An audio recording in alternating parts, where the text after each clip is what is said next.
Few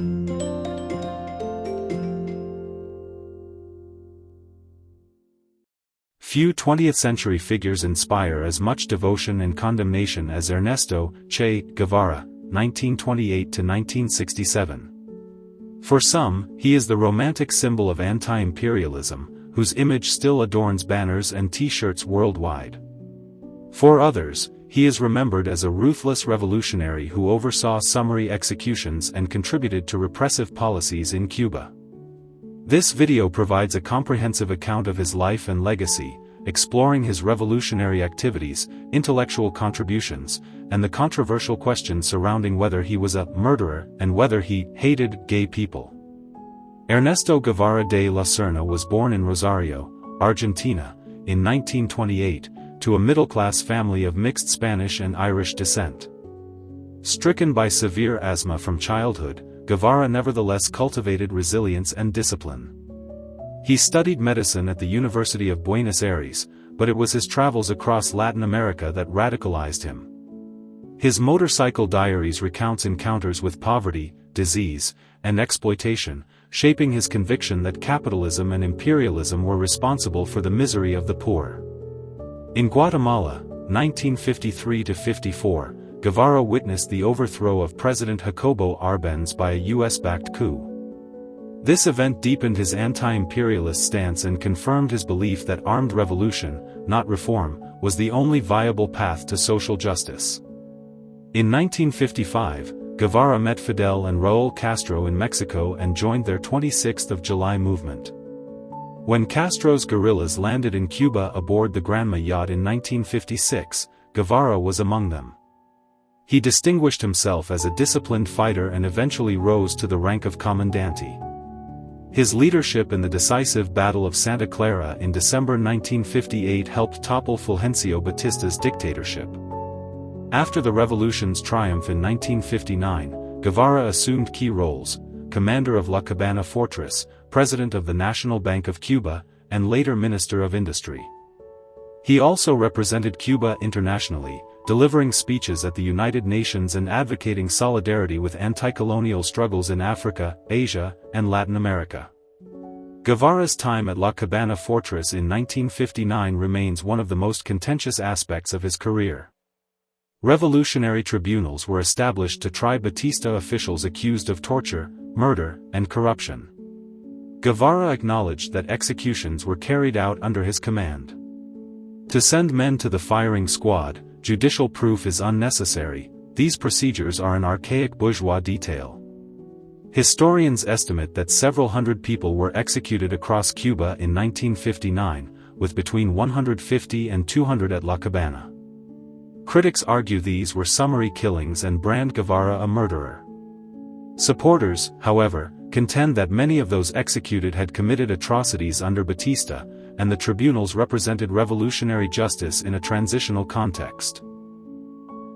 The label murderer therefore depends on interpretation. As a commander and political figure, Guevara bore responsibility for executions, but whether these were extrajudicial massacres or revolutionary justice remains contested in historiography. A further controversy concerns Guevara's alleged hatred of gay people.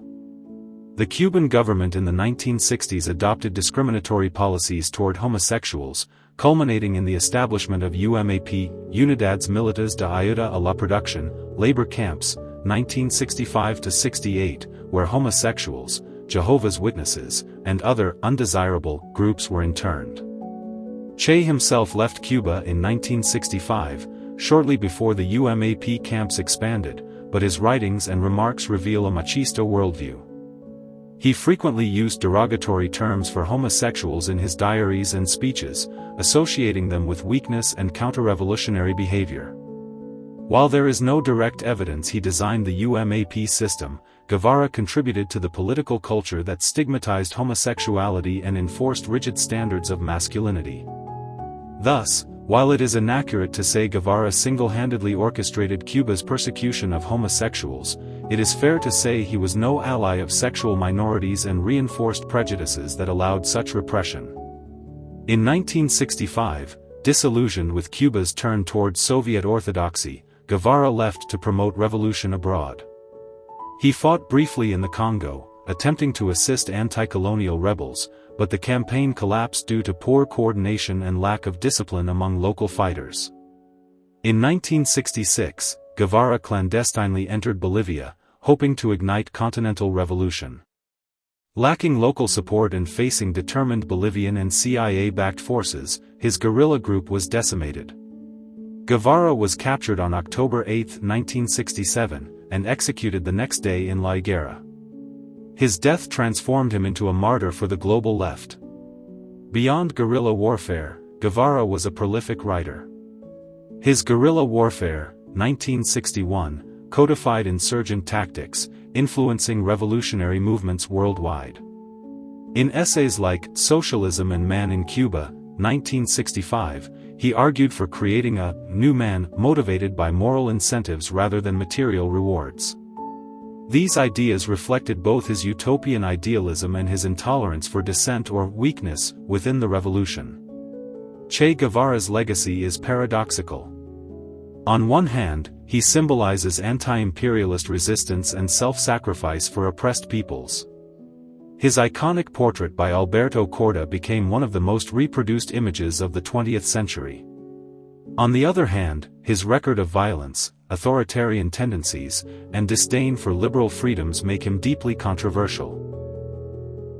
In Cuba, Guevara remains a national hero, enshrined in monuments and official memory. In global popular culture, he is a romanticized rebel. Among scholars, his life continues to generate debate about revolutionary ethics, political violence, and the costs of utopian idealism. The truth about Che Guevara is not reducible to a slogan or an image. He was at once a doctor, guerrilla, intellectual, and executioner. He dreamed of social justice but often pursued it through uncompromising violence. He became a symbol of freedom abroad while contributing to repression at home. Guevara's legacy illustrates the contradictions of revolution, the pursuit of liberation intertwined with practices of repression. His life is a cautionary tale about the costs of utopian ideals pursued without limits on violence. What do you think of Che Guevara? Let us know in the comments. Thank you for watching.